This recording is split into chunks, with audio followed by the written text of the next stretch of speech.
Hello, and welcome back to another episode of Critical Reactions with your host, Bryan. We're going to wrap up this week with some brand new music. This one is by the band Not Enough Space featuring Dark Divine. The song is called Eye for an Eye.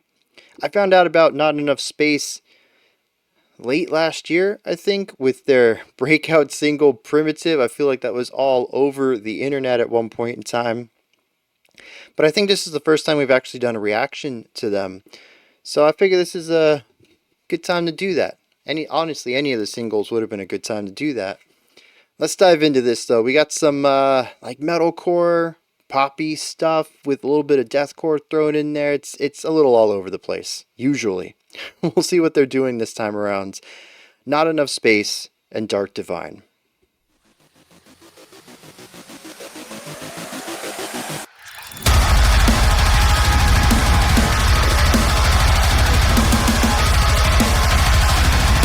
Lots of texture, big sound, volume over there is maxed out.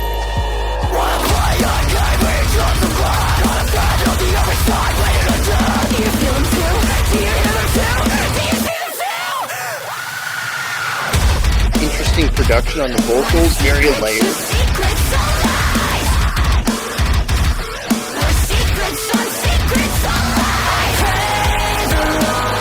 Super groovy movement into this halftime feel. Great way of pulling that energy up and then just flattening it out.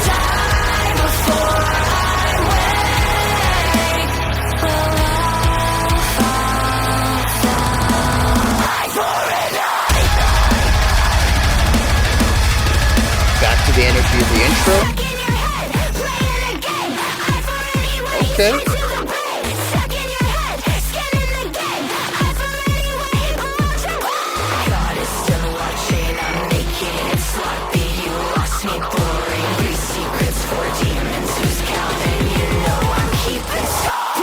Using the pedal tone with an ever-changing harmonized pitch on it.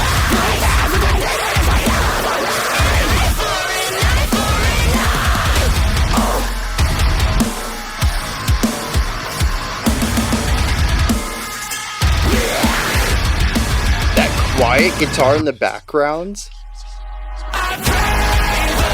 Interesting bit of space there.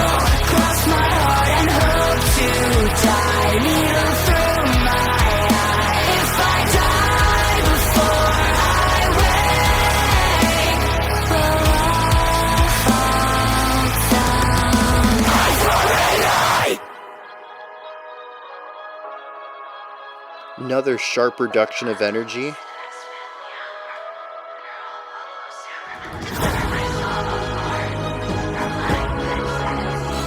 The strings are a nice choice.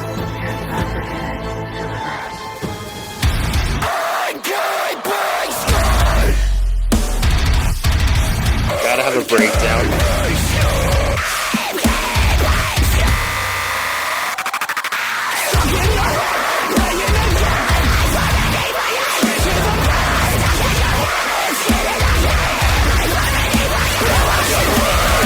There is a lot of compression in that last couple of seconds.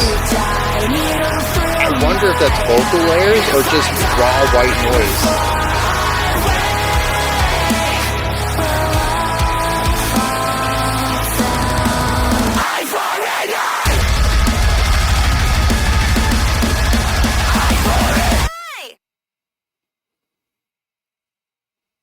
All right.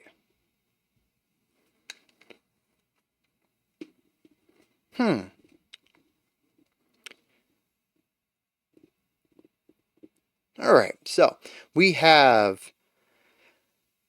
some metalcore on our heads here. Lots of texture-based guitar work.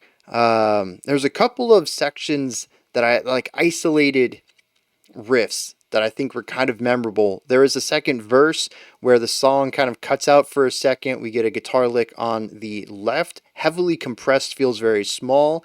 After it's done, it's a short, like, 2-beat idea. It gets shifted to the right side with a little bit more width. It plays the same lick again. I thought that was kind of nice. A little bit of a memorability there.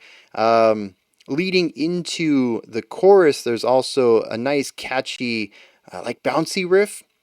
It's a combination of the groove of the drums with this new guitar riff here that I think makes that a little bit more memorable. On the whole, though, the guitars are doing a lot of texture things, nothing that really stands out in a melodic kind of way, but it absolutely informs the feeling and vibes of the song. And that's actually a really good word for this. I'm glad my brain decided to go in that direction. Vibe. This is a vibey track. It's filled with vibes too, and we'll get to that in a second, but just the way that it sort of bounces between ideas feels like it's exploring different textures, different atmospheres, different vibes. That word's starting to sound weird. I'm going to get off of it for a second. The drum work on here is consistently solid, though also, much like the guitars, kind of fades into the background. As far as memorability, there are the drum work is fantastic. It's very precise. Sitting in the pocket, great groove. But aside from a couple of fills, it's pretty standard patterns. The bass is practically non-existent. No, the bass exists alongside the guitars and the bass kick. It doesn't really get much spotlight time for itself. All of these things I'm describing are pretty standard for modern melodic metalcore, where the band's job is to craft an atmosphere for, well, part of it is just to sound cool. And yes, many of the sections of this song are totally headbangable. But the other part is to craft an atmosphere for the story to be told through, and more particularly when we get to sections of melody, for the melody to soar through. And so a lot of what I've been describing here is some of the slightly more intricate parts and the texture-based writing that we find in the verses, breakdowns, and bridges. The other half of the equation, though, is the chorus. Here, I think what really works well is, we shift to chords. We shift to less intense, less sharp guitar tones. The drumming, I think, lightens up even a little bit. I don't think the drummer is hitting the drums quite as hard. Maybe it's a production trick just to soften up the attack on them. Regardless, instrumentally, this comes off as quite a bit softer just on the timbre side. But of course, on the harmonic side, too, we're looking at smoother, more palatable, and less tense chord progressions. Not that we really have much chord progression in the other parts of the track. They're rather static harmonically, again, focusing on texture over pretty much anything else. But the sounds here are softer and more palatable. This is definitely where the poppier inspirations come from. And we put the clean, very memorable melodic hook on top of all of this. This whole section feels like you've been thrashed around and you've been thrown into a pillow factory and everything's nice and soft and cuddly for a moment before the pillow factory explodes and you're launched back into another foray of wild and sharp places to explore, which is the other verses and bridges in this track. This is pretty much the status quo for modern metalcore, and I think that they pull it off rather well. This does have a little bit of innovation to it, and we'll explore that in a second, but I do feel overall this is very solid iterative work. And as I've said many times in the past, we absolutely need iterative artists to razor hone these styles of music. If everybody was just inventing new stuff, we would never find the refined versions of any ideas. And so iteration is very important. I think what Not Enough Space is doing here is really crafting and shaving off the harsh edges of this style of music while still injecting some of their own flair to it. And part of that flair, I think, is all of the different ideas we get in here too. The second verse really threw me for a loop, not because I hadn't heard it before. I actually listened to quite a few artists who merge hip hop and metallic sounds. I really like the combination here. It's nice to see Not Enough Space attempting this for their own here. I think that overall the beat, the atmosphere change, the vibe change, and the vocal delivery all work rather well. I can't wait to get to the lyrics here, but I think some of the lyrical delivery feels a bit stilted. I don't know if that's part of just them wanting to go for a specific rhythmic flow on it. I don't know if it's the syllabic elements of the words themselves. Like I said, I'll try to figure out what's going on here later when we read the lyrics, but it feels a little off. They don't feel quite as comfortable doing this as they do with the melodic clean vocals and the very gnarly harsh vocals. It doesn't necessarily feel out of place, but it definitely feels like there's less experience here. And it's a place that I would love to see Not Enough Space explore more of in the future and kind of gain that confidence and the ability to write with more focus on the words themselves, because that's one real big thing between, like, with screaming, it's really more about the scream itself. You can scream nothing at all, just random caveman sounds, and you know what, it's going to sound great with the metal. But when it comes to rapping like this, the lyricality of your words, the poetic element, is really more important than the delivery. You need those words to be solid. This is why your master wordsmiths are remembered throughout history more so than the people who can rap really fast but not really say anything that sounds great. Um, it's words are really important, and I'm not saying that whoever wrote the lyrics for this is a poor lyricist, but it just seems that the qualities that create good rapped sections are not necessarily on display here in the lyrical writing, or the syllabic part of the lyrical. That's really weird to say, like the words themselves and the way they flow more than what's being said, because I haven't looked at the lyrics yet. I actually don't know what they are saying. So I think that's an interesting thing right there. And just, I'm glad to see that they're being ambitious and trying new things. I'm not going to say I've heard every single Not Enough Space song, but from what I have heard, I haven't seen them take this route yet. So try new things, being ambitious, dig it, but definitely have some room to grow in that regard. But then on the other hand, we also have all the glitch elements in here too, particularly in the breakdown. I'm not a big fan of breakdowns to begin with. I know people love them. They're great for like mosh pits and like high energy stuff. I don't get it. I try. I really do. It's just, I don't understand the appeal of a breakdown. This one was fine for me, but what elevated it a little bit was some of the glitch elements, which I thought were pretty cool. Using glitch on the vocal delivery, using glitch on some of the drum parts, incorporating the glitch rhythm into the song itself. These production technical elements I thought were very cool and incorporated smoothly into the music in a way that made a lot of sense, both production wise. None of it felt out of place, like it wasn't mixed well, or it didn't match the timbres of the rest of the instruments, but also fluidly. Everything in it just worked, and I like seeing that kind of stuff. Um, the only thing I wasn't a big fan of in the bridge is sort of, it reused the second verse's lines, or at least some of them, what I picked up and recognized, because it was the rapped part. So the words were a little bit clearer to me than the harsh vocals. And I think that is also what sort of nailed down the idea that the rapped part felt a little forced, a little uncomfortable, is that we got to hear it a second time, but this time alongside some really heavy vocals. There's that dual vocal line. I thought that was pretty cool. Bring it in two vocal parts. If you're going to make me re-listen to something, change it up, put some variation on it. I dug that. But hearing the confidence of the harsh line versus the awkwardness of the rap line really showcases the width and experience there. Or in comfort, I suppose, might be the right way to say that. And speaking about variation, we get a little bit of variation on the final chorus. The Dark Divine vocalist, or maybe he is as an artist, is called Dark Divine. I've never heard of them, so I'm not entirely sure on that part. Their vocals shone through a little bit more on the final chorus, and I thought that was pretty cool, bringing in a darker, warmer undertone to the harmonic stack that we really didn't get elsewhere. If their vocals were part of the vocal stack in both of the other choruses, which they were on screen during the second chorus, it doesn't really shine through.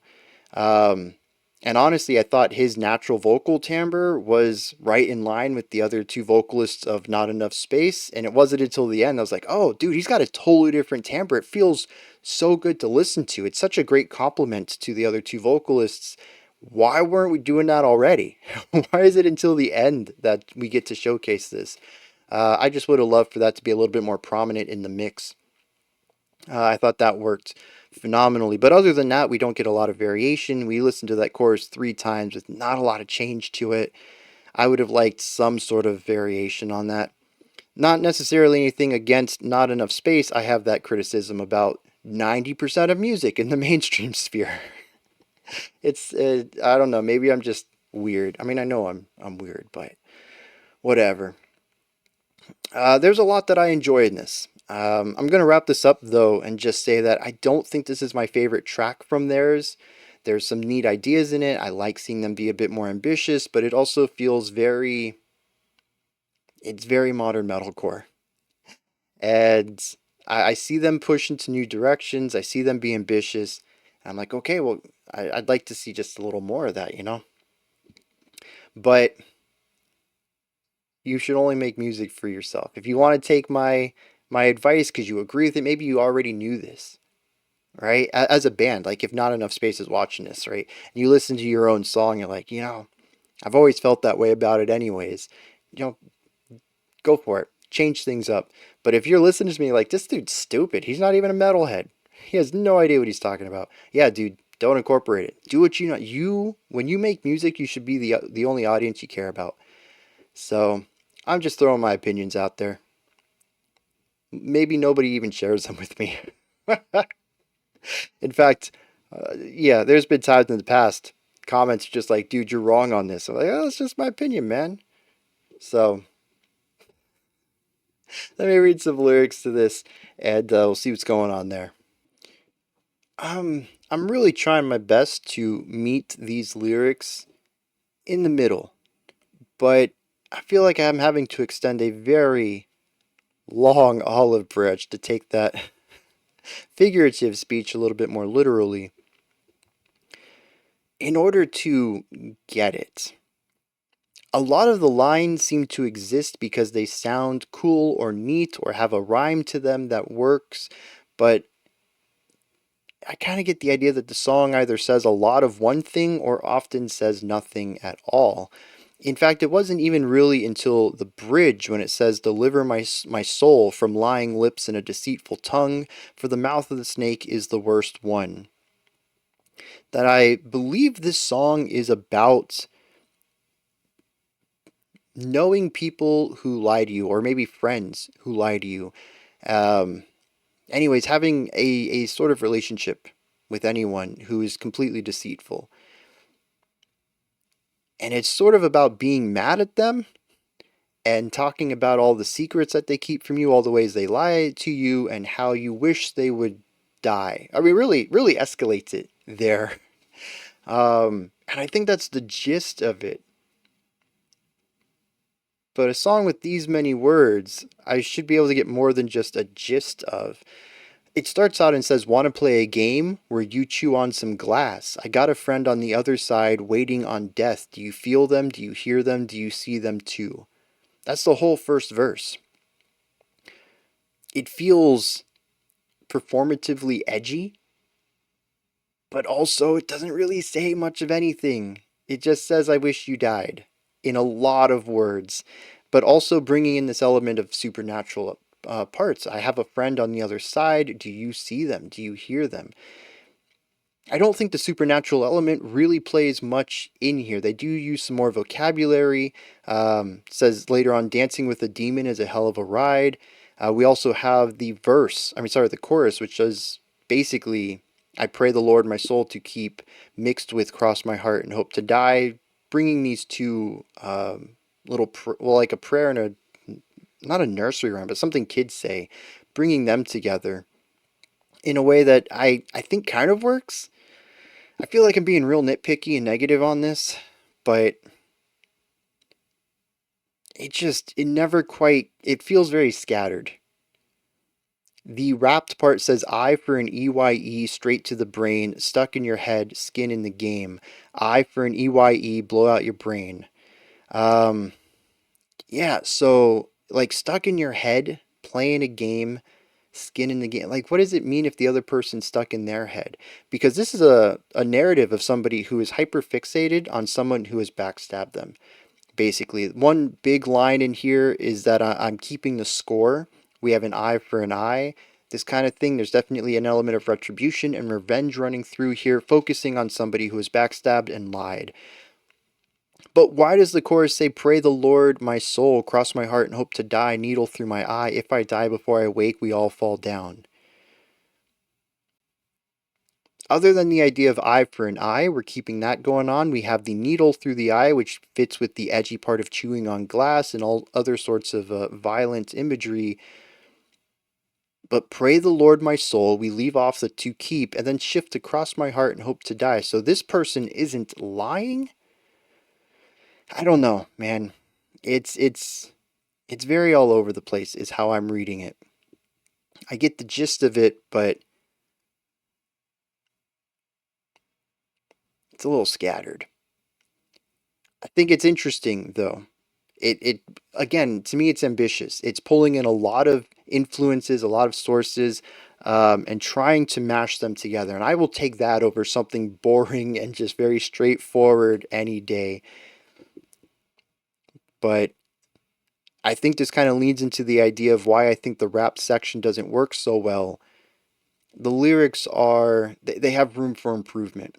And like I said, in metal, it doesn't really matter. Most people that I've talked to doing this channel don't even know what the lyrics are for most of the music they listen to. It just sounds cool, and the guy's growling in the background, and yeah, it's not a big part. Not like hip hop or pop music where the lyrics are sort of key element. Everybody knows the lyrics of their favorite song. Everybody's singing along with them.